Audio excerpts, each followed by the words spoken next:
Hey, good evening, everyone, and welcome to this week's episode of Sounds of the Diaspora, Artist to Artist, conversation with yours truly, Dion Parson. I'm really excited about the show tonight. I have an amazing group on, a group that I'm a fan of. I've been enjoying their music, and I know these folks personally, and I'm just really happy and excited they're here. And they brought along some friends.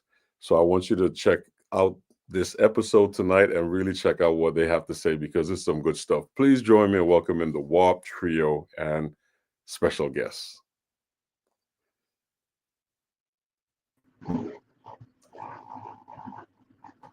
Good evening, everyone. Hey, Good evening. What's up? Yes, we have we have a lot of folks on tonight. Yeah, a little big for a trio, but I know. We're gonna get to that. But the Warp Trio. So I'm gonna start with Mikael, and welcome to the show, Mikael. Not a stranger to Sounds of the Diaspora. You've been here before, so I'll just ask you graciously to share with us the other members of the Warp Trio and your special guest tonight. Oh, well, thank you so much, first of all, Dion, for having us. It's a pleasure to talk to you and to see a dear friend again. And I'm happy to have our band here, Warp Trio. So we'll start with, just on the order of the screen, Mr. Ju Young Lee, coming from Providence, Rhode Island, our amazing cellist and many other things. Then we have Josh Henderson from New York City, who's our incredible violinist, amazing composer, bass player, Renaissance man. And then we have the amazing Ricardo Javier Martinez from Portland, Oregon, our fantastic drummer, electronic musician, all the above. So that is the root of Warp Trio, the four of us. Yeah, I love it. Trio. And then Quartet. it doesn't have that same ring though, right? I know. And then last but most, the amazing Faye and known as Liquid, the amazing spoken word artist, rapper, DJ, producer, really does it all at the highest level and just makes us so much better every time we collaborate. That's the group, Dion. That's great, man. So thank you guys. I know it's been, it's always a process trying to pull this together and with everybody in different parts of the nation, coming together. I really am grateful that you guys made this show happen tonight, man. Again, like I mentioned, I'm a fan. I love the music. You guys are incredible human beings and incredible musicians. And I just want the audience. I'm excited because the audience, I know what they're in store for. They don't know what they're in store for us yet, but I just want the audience to hear his story and hear your music. So I would like to start off with the most obvious question. Warp Trio. You guys came up with this name. How did you meet? How did the group come about? Yes, I can just briefly maybe start saying all of us met, we all were first living in New York City back around 2015, studying in schools, all that, gigging around the city. We all became really good friends, and then we wanted to start a group together. Of course, any group when we start something, I don't know if we had a clear idea or vision at the time, but we wanted to create some write songs and also involve the songs with taking those songs to schools around the country. And so creating some education at the school. So we learned a lot from doing that. I think he's breaking up. Would you about to be breaking up here? I can take over till he gets back on. But so JY, like you said, began the group, and we actually went to grew up together during high school. So we've been playing together for most of our lives at this point.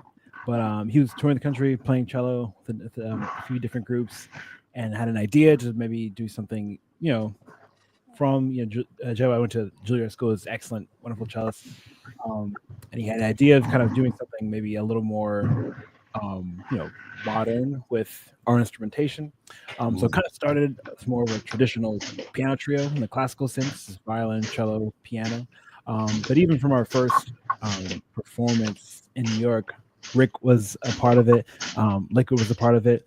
And this kind of vision that Joey had of just kind of, bridging that gap between this stuff we maybe grew up with, this kind of traditional classical music, and just, jazz and like hip hop and modern and rock and stuff that's kind of going on today. And as Joe was getting to, we do a lot of stuff with schools, and which kind of keeps us young, or at least just like aware of our growing irrelevance as like older people, but just it keeps us kind of with it, and just like what the world is moving and changing, and how we can change and move with it musically. Thank you, Josh. You said it way better. No, you're good here. The Amtrak Wi-Fi. Right. But that's great. That's great to hear that story, because as traditional classical players, I mean, you guys spent a lot of time studying the art form. What I get is a sense of like openness. Everyone's open to other music. Even though you study traditional classical music, there was a sense of openness to say, hey, we could play other things. We could incorporate this into our sound. And that's what I got when I heard you guys play, the concert you guys did here in the Virgin Islands for the Forum.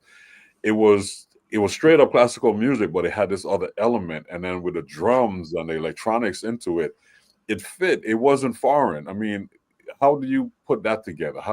What's the concept behind that? I think in general, all the members of the group we are very sensitive to the sounds and the composition, and so I'm Rick here, drummer, and I feel like that's one of the reasons why this group works, why it's so beautiful, is that we kind of get together and we listen to all of these different influences that are coming at us every day, and we're sharing, and we're listening there in the car rides in Germany or in the Caribbean or wherever. We're taking sounds in, and we're saying, okay, how can we use these and make it work in the context of our group. And I think it doesn't really matter like what we're playing, because we're always doing different things. Like Mikael said, Josh plays like 4 or 5 different instruments, right. And we're just kind of adapting. The group, I think, is about adapting, collaborating, and listening. And that's once you have those things, it really doesn't matter. I mean, we've done gigs with improvisational dance and painting and all kinds of things, and then of course Liquid, we just like approached her and said, listen to this, see what inspires you, and we will like we'll help each other elevate the music, in any way. It's a great approach, man. I love it. It's a great approach. And so like, as you're creating, like, so I guess it's more of a collaborative effort. That's what I'm trying to get. It's a collaborative effort for everyone. So no one person is writing, but everybody kind of contributes to the sound of the band and the direction that the sound is going to go in. And when you're putting a show together, like you mentioned, you've done stuff with dancers, improvisational stuff with dancers. What's the concept? How do you put that together for our audience? Like, they don't know. They come in to hear you play, and they go up there and they see 5 dancers, and you have all this great music behind this. How does a show like that come together? Well, I think if you have a starting point, like something that's pertinent to just today, to life, to people in some way, I think that's a great place to to grow from, to sprout from. If there's just some little seed, some little kind of thing that can tie things together. then that's wonderful. That can be, you know, anything, because you can, you know, anything can result in, you know, a movie, like a symphony, some like epic poem, an album, like whatever. And if all things are kind of in service of like some kind of directed greater good or purpose, or just like awareness, then that's wonderful. So even if we are, you know, again, we do a lot of spitballing and like talking about different, oh, we could do this, it'd be super cool. And, you know, some things, you know, like this, I always use that old spaghetti wall analogy. I don't know if people still do that, but you know, throwing the spaghetti at the wall and whatever sticks, and sometimes it doesn't. If it's something I feel that we can all resonate with, the thing that we can you know, bring to a different place in elevation.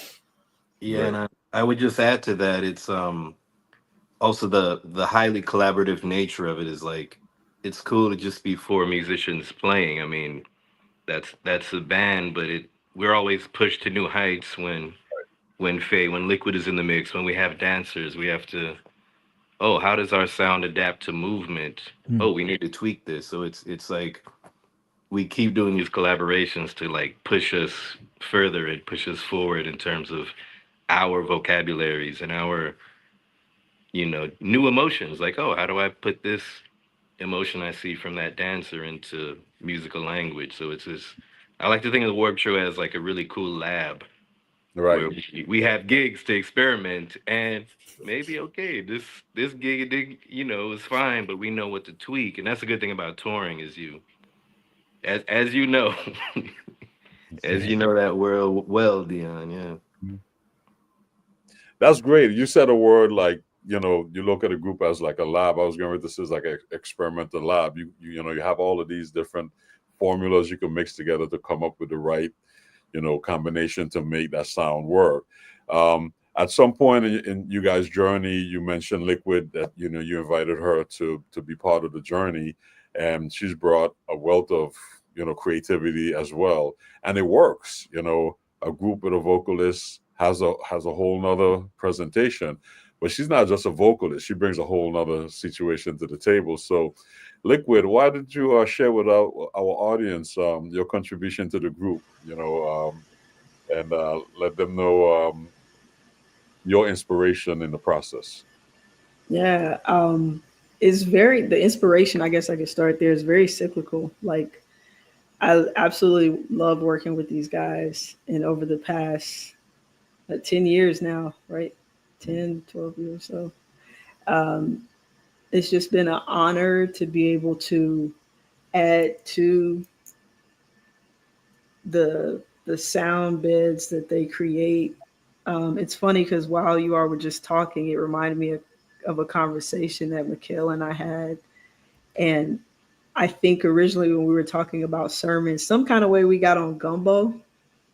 And it's kind of what it feels like. You know, you have all these, because we like food. Because we do like foods. Nothing like a good food illusion, especially for musicians. But you know, it's one of those things where, for me, I feel like I've done some of the writing that I'm most proud of has occurred within this collective, within these group of people here in Warped Trio. So yeah, I just feel honored to be a part of it.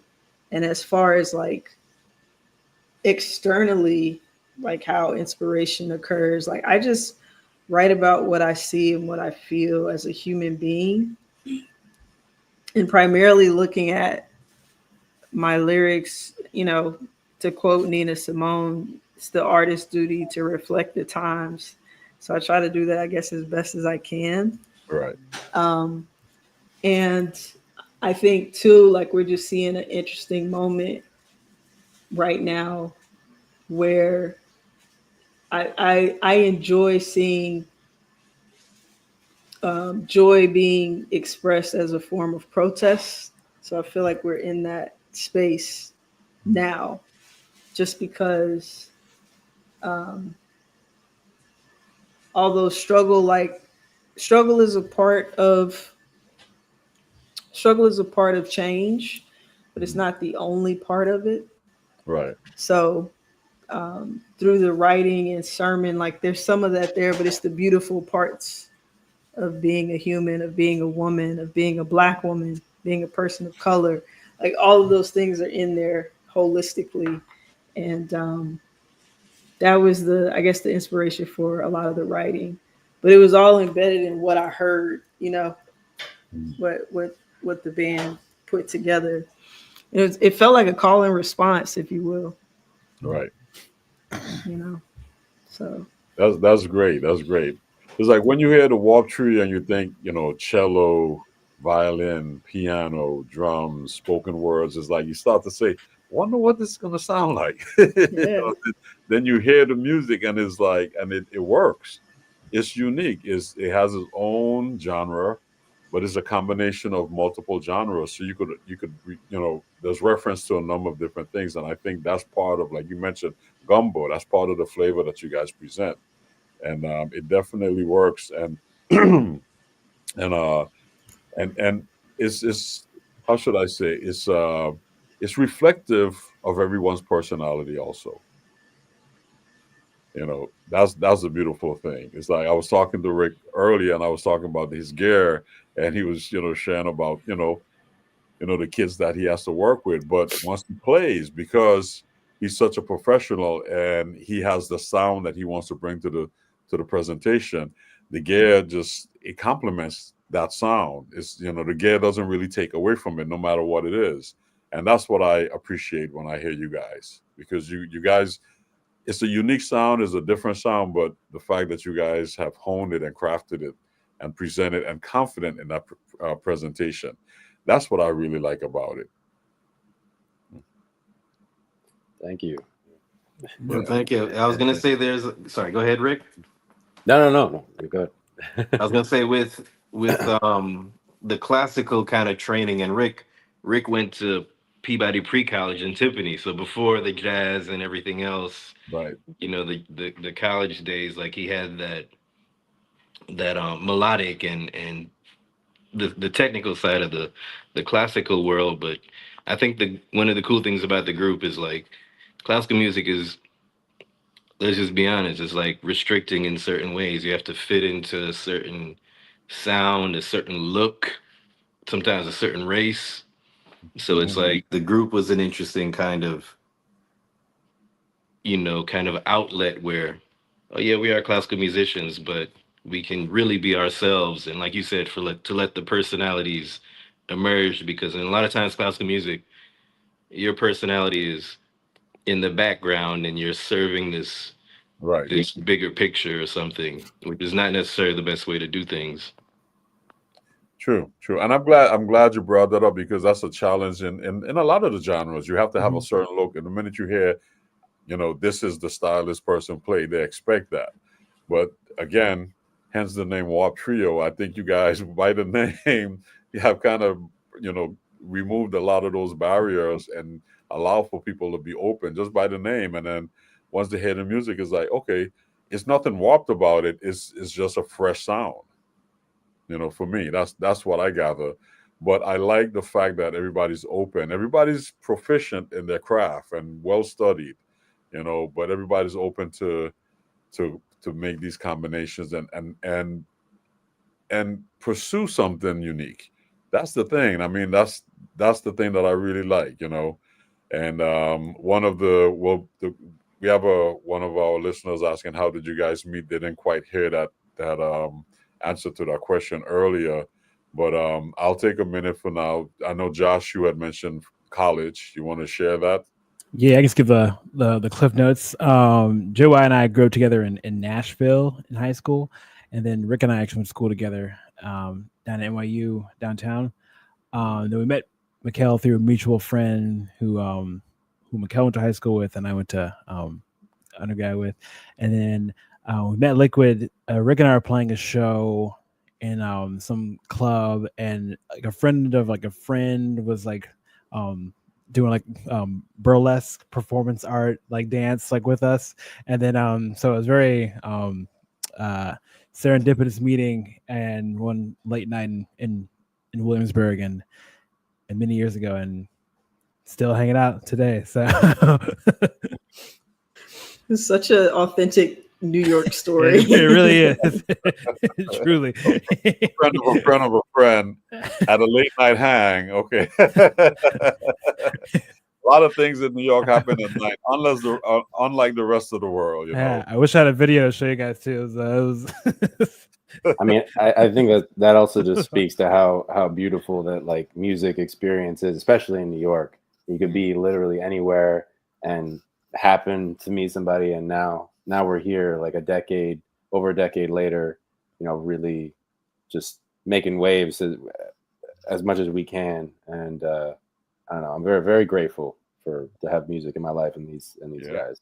It's a beautiful story. Speaking of music in our lives, so you guys have a new recording out.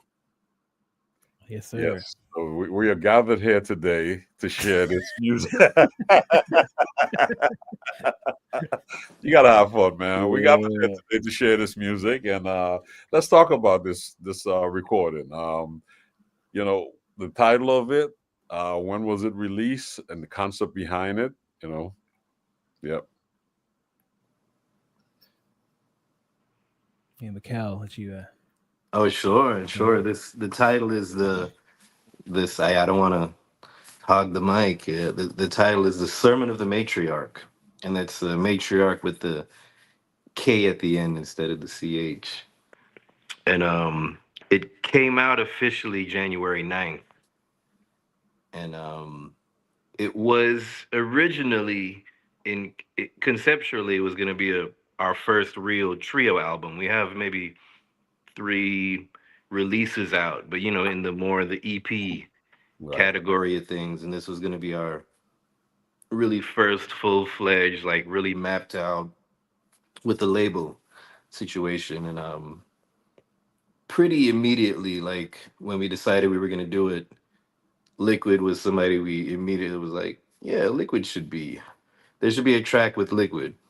Let's get Faye on this. And you know, Josh had a combo with Faye. I had a combo with Faye, and we got to talking, and we were like, oh yeah, Faye needs to be all over this. Like, it's a bigger story than contained in one track. The kind of message of all the kind of themes we were floating around with. And Faye, do you want to jump in on? Yeah, sure. Yeah, I think one of the original records we began talking about was, in fact, the Sermon Suite, if I remember correctly. Mm-hmm.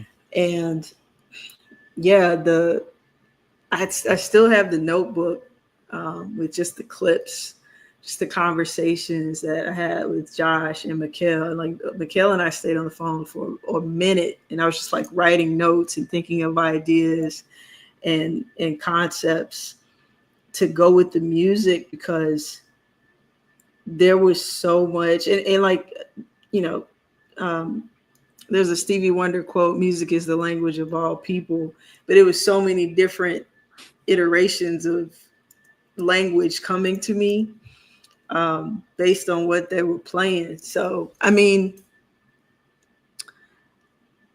I think and if we just look at the beginning of the album, Sermon to Testify to After the Rainbow, I think I wrote like 4 different things. And even when we were in the studio, I was still like writing like as we were recording. And it's funny because sometimes the fellas be like, yo, try it this way or whatever, you know, like it was truly a collaborative effort.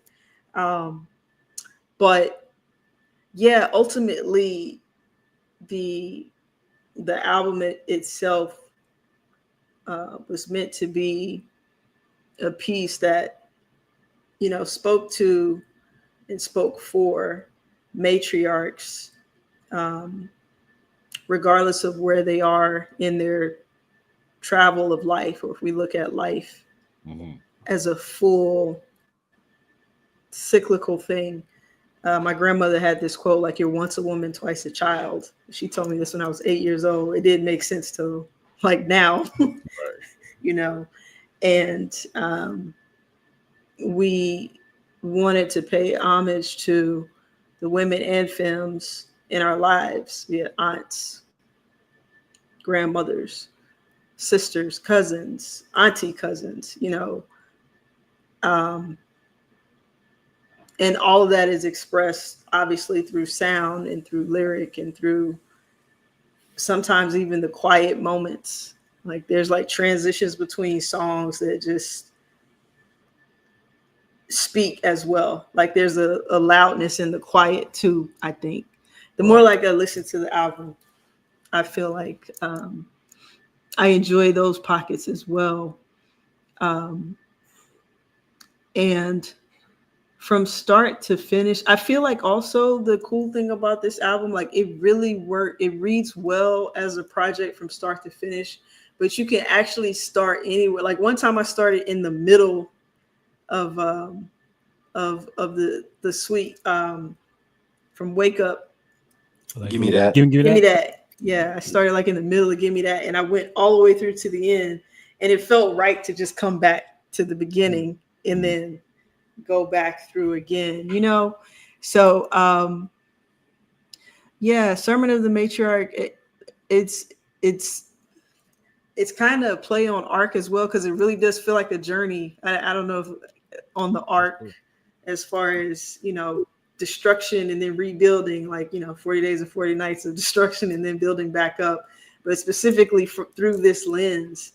And I feel like listening to the project, the hope is like it'll not only make you feel something, but also make you converse about things, whatever those things may be. It's, you know, it's totally up to the listener, but I feel like it's one of those things that it speaks with you. Like it's not preaching at you or talking to you or telling you this thing. It's like it just speaks with you. Like this, two different people could listen to the same track and leave with two different perspectives, and neither one could be wrong. Right. You know? Yeah. So that's beautiful. Yeah. Beautiful. Sermon of the Matriarch is well deserved. It's long overdue, and you guys have shared some tracks with us. So I'm really excited for our listeners to check out your music, and this is one side of your sound too, because you have multiple sides. So let's check out the first track you shared with us is a track entitled "Here's One." So let's check it out, and then we can talk about it afterwards. Let's check out "Here's One." All right. All right.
So that's Here's One.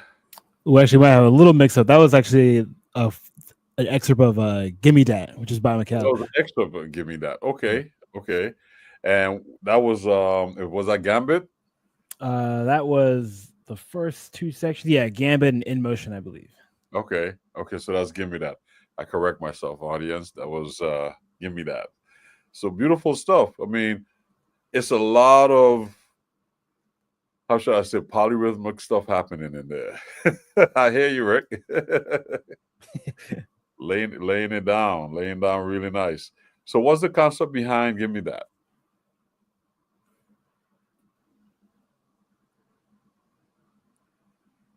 Ooh, I think Mikael's trying to talk. He wrote this one, but he's not coming. I think he's being muted. Oh, there you go. Hello. Hey, what's up, everybody? Oh yeah, so Give Me That. There's a link. I think it must have been a mix-up, but there's a movie. There's a YouTube link that I had sent to Isabella, because Give Me That is attached to a silent film from 1903 called The Great Train Robbery. Right. So I tried to write something that was like music that if you didn't know what it was, and it's a 12-minute suite. That's kind of what Faye was talking about earlier about the wake up, and I think, what is it, an 7 or 8 movement suite. And it's I tried to put together all these dance forms, and I was thinking of, Black dance forms. I was thinking of house music from Detroit, Chicago. I was thinking of hip hop, a little bit of R&B, and it was really fun to so we can play it live with the film as well. Right. Sync to it with the click track or without, but it's something that me and Rick played the premiere for. There's a version for non-improvising musicians, but I brought it to the trio, and it was a whole different energy with improv, with everybody. The collaborative nature took on another role again. So I can't say, it's a very interesting process. And the film from 1903 is called The Great Train Robbery, and it's really crazy. And Scorsese stole the ending and used it in Goodfellas. Okay. Without any spoilers. Yeah. Great. So hopefully at some point we'll be able to see the video with the Great Train Robbery and hear the entire track that goes along with it. So that's good, man. And there is a YouTube link that's shared, and y'all can disseminate it if you want. You can link it in the episode if you want to. Okay. That's something we'll definitely pull out and share as well. So that's great, man. So the concept behind writing that was to add music to the silent film, but you have a couple sections of it, and that goes along with what's happening in the film, right? Yeah. It's a 12-minute film and a 12-minute piece. So the movements are arbitrary. They're kind of like my own, right? Per scene or something. But so I tried to write something that fit this album concept, but also can like sync up to a background movie, and also that you can listen to without the movie and just hopefully vibe to. Okay, great. Good. So you share some. I'm going to continue because you share some other music with us. I'm going to refrain from saying the name and play it, and then you tell us what it is, because I don't want to say the wrong number. So if our producer can share the next track, then we'll go from there. Warp Roulette. There you go. Let's check out the next track.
Nice.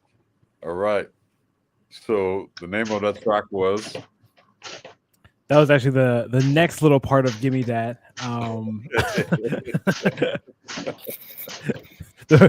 Give me that some little bite-sized morsels, little like a minute here, a minute there.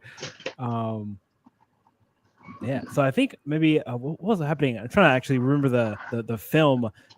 What's happening at that point? It's like kind of near the beginning, as I think folks are about to get like robbed. Spoilers. Oh, okay. So things are intensifying in the movie. Oh, I can't. But, Sorry. I missed.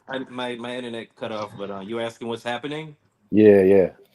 So the first thing we heard was like the build up. So basically, what they do is these robbers sneak up to this train station, and then they're about to they kind of knock out somebody, and then they jump on the train. So this part you just heard is when they're on the train, and they're doing this. They're starting to go through one by one the cars to like get the safe, get what they got to do. Right. Okay. Yeah. Okay. I think there was a mix up in the whole delivery of the film and stuff, but let's continue anyway, regardless. Yeah, I kind of like this. This is cool. It's great music. It's great music, and I'm enjoying it. So I look forward to seeing the film and checking out the whole thing. So let's play the next track, please.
All right. So I think that was part 4 of Give Me That, correct? Part 3, and then I think we sent 4 parts. So if you guys want to cue the next part, we can keep it going. Let's keep going. Let's play the next part. Yeah. Yes. Thank you.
So that was the fourth part of Give Me That, correct?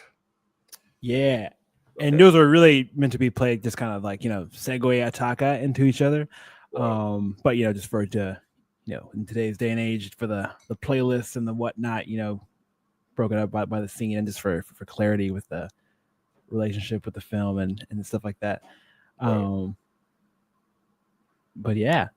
That's when everybody's getting robbed. The train is stopped and people got their hands up. Yeah. It's great stuff. I'm going to definitely check out the video of it and, see it all put together. Dion, what we were saying earlier about the playing with dancers and other just artists, this was actually, this piece, as a whole, was kind of a first for us.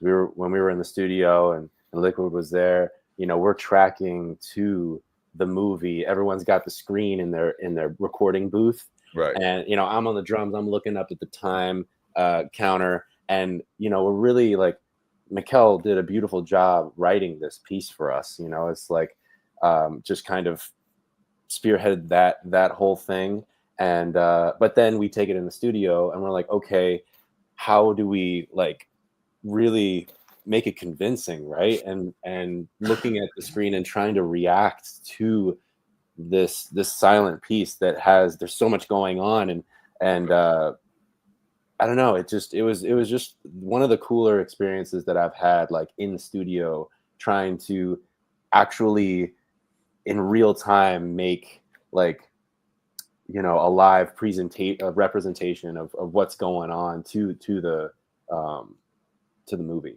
But anyway, yeah, and with the improvisations too, like it's like so visually informed, which is really fun to do. So like all the times you're thinking like, oh, it's these chords, these changes, or whatever, and like blah blah blah blah. But to have like just to really live in it and just see stimulation, and of course backstory and also other stuff like on the album with in the relation to bounce off of that is super fun. And it's really a treat to watch, like to see it come to life. It's interesting too because I'm still laughing at something Mel said. This is before we started recording, to those listening, about black and white films. I too love black and white films, but when you look at silent films, it's a silent film. There's no script, right? So essentially the music is kind of the script. So it's like to see how they were able to make it go with it. It was like, I don't know, it was a treat to see it come to life and watch it in Brooklyn as well. Yeah. That's great. Beautiful music, man. And I again, the combination of the electronics with the organic music and just putting it all together just works really well, man. So it's great. I can't wait to see the whole thing in full. So I'm looking forward to that. We have some other music that was shared, so I'd like to continue and play that so we could let our audience check out the great work that you guys are doing. So let's just check out the other song.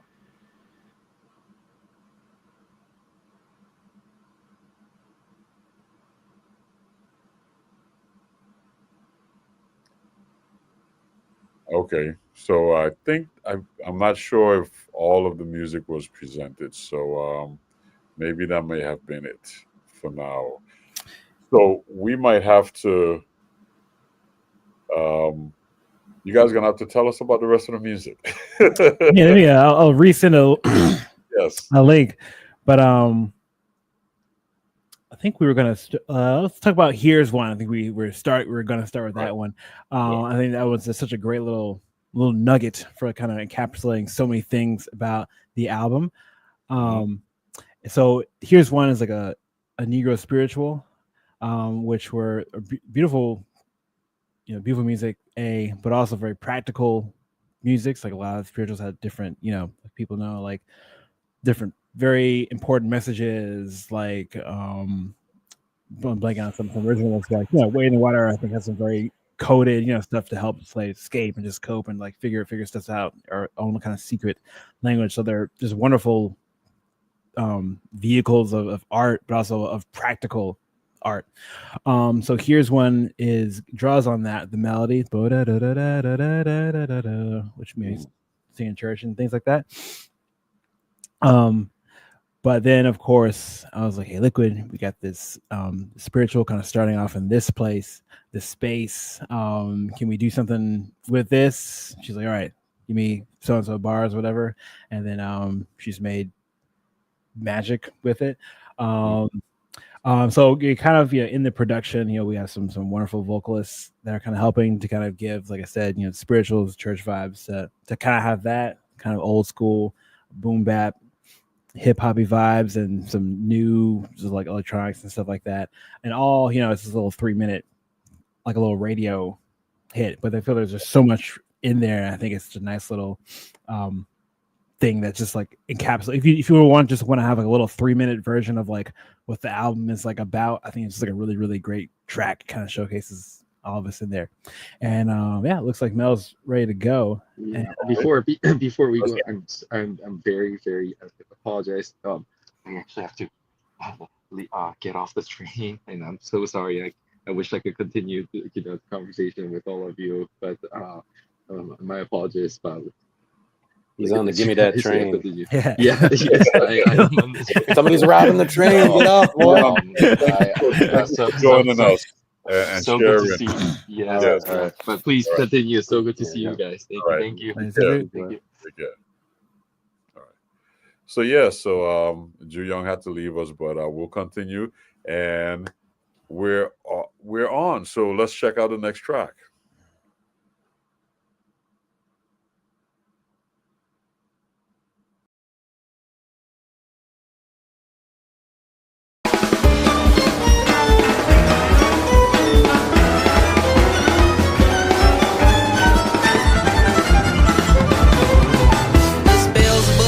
Her tricks again, down there on that Palmetto Road. Bad chick, she magic. Sad sis, it's tragic. The clout chasers and fame goers, she used them for practice. Hanging down at that crossroad, devil dancing twinkle-toed, searching for a real weary soul. Charge a price or pay the toll. Walking by, she caught her eye. Johnny May, will you comply? The devil danced up to state of cause. You and me, shit's go bar for bar. Linguistic master, Johnny walked past her. You don't want none of this talent. Yeah, you fast, but I spit faster. You don't wanna take this challenge. Devil said, once you try me, then you win. I'll make you famous. But if you lose, I'll take your soul, and that will be your payment.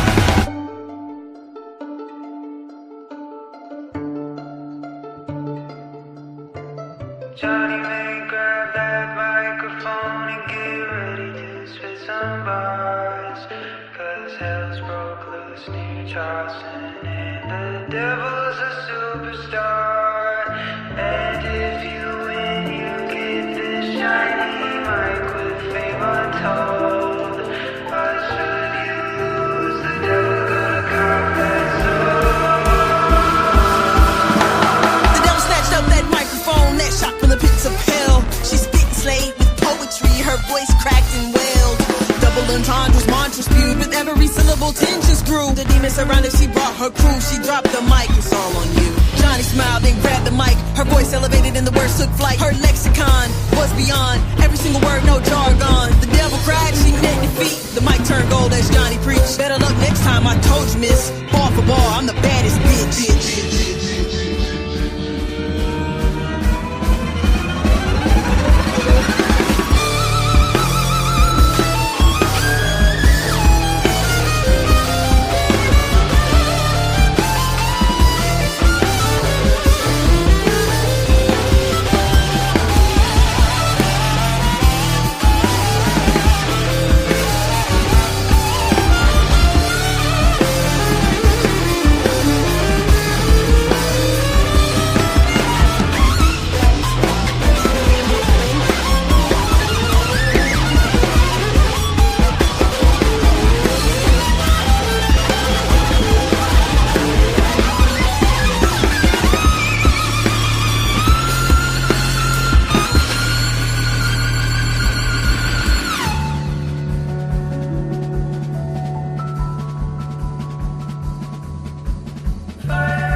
That's the moral of the story, kids. You never know what you got till it's gone. Appreciate what you have now. As the devil makes her way back to hell, Johnny continues to live on.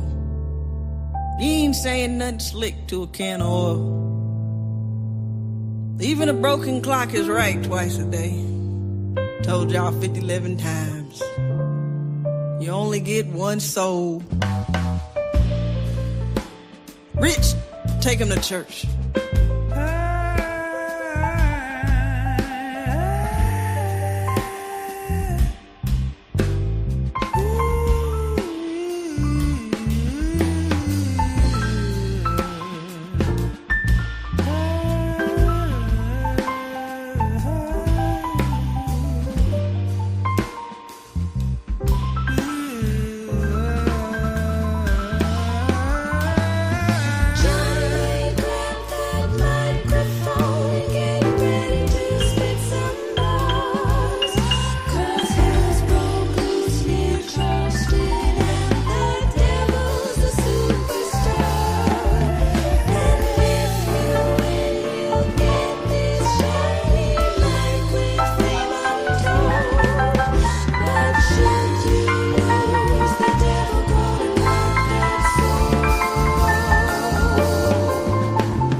Yeah.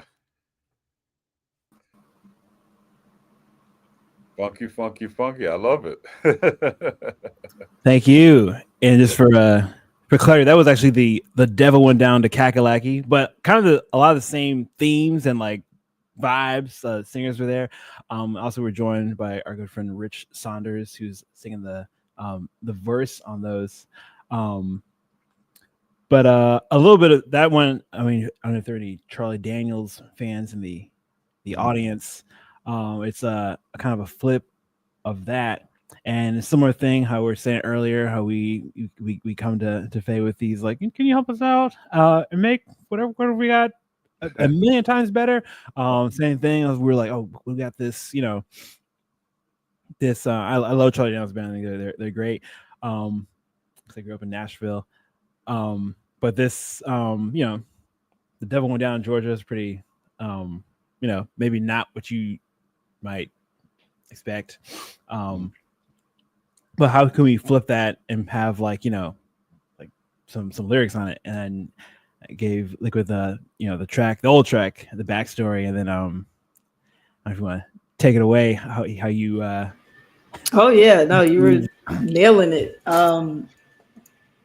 Yeah, the first time I heard the record, first of all, I was like, yo, this is badass. Like, I just dug the story, and also, who doesn't like a good, you know, person seeking fame versus the devil? Nice little crossroads story. Right. Hence, you know, Robert Johnson kind of musician versus the devil, and who's going to win. But for the sake of hip hop and just the moment it's having with a lot of feminine and women voices to the front, loving the year Doechii is having. It was like, it has to be a rap battle, but with women. So that was kind of the hip hop flip, if you will. Right. But yeah, I mean, that was my 2 cents to add, Josh. Yeah.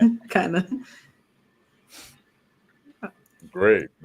So I love the comparison to, you know, the devil went down to Georgia, and kind of it's a play off of that script, but it's your own sound. And we just had a comment from one of our listeners saying, never heard anything like this. It's just a fresh it's really a fresh sound that's just attractive, and I'm digging it. I'm digging it. I really want to hear the whole album in its entirety now, like from start to finish. That's the goal. That's the goal. Um, we don't have that much time to play it, but we've been grateful for the time that we've had in making it happen. I'm not sure if do we have another track that we can queue up, or that was all of the music. Yeah, if we can find Here's One, that would be That would be great. great. Or Up, whatever's easier to Yeah, because I know there was a lot of things sent in that we didn't get to as yet. Okay. Well, I guess it's going to be this might be it for us with a time frame making it happen. But the album is called The Sermon of the Matriarch, the Warp Trio and special guests, and it's amazing. The parts that we've heard tonight and the concept behind it is a really beautiful story, beautiful music made by beautiful people. So I just want to, before we sign off, I just want to thank everyone for coming on. Rick, Liquid, Josh. Oh, man, thank you. Mikael. I know you guys just came off of a 3-week tour and you have a couple of things coming up, but let our audience know how they can follow you. How they can keep up with all your going ons. You can find us on all the social medias, all the webs, the wwws. But our website also lists everything we do. We have a mailing list. Anything else, Josh? Yeah, that website is just w4rpmusic.com, and the Instagram, we kind of the social we probably use the most is just spelled normally, just at Warp Trio, WARPTRIO. But yeah, all the Spotify, Apple Music, all that stuff, you can find this through the whole thing. It's a fun time if you guys enjoy it. And we have vinyl, so yeah, we got there are the DJs out there checking the stuff out. Great. Again, I really appreciate you guys taking the time from your busy schedule. Everybody's running from different places to come on the show. Hour goes real quick, but I wish you all much success on the new project, the release of the new project, and on the tours that you guys have and the individual projects you have going on. Continue success to each one of you individually and as a group. And thank you for gracing us with your presence and sharing your wonderful music with us. Really appreciate it. Thank you. Thank you, Dion. Thank you. Yes. Yeah. Great.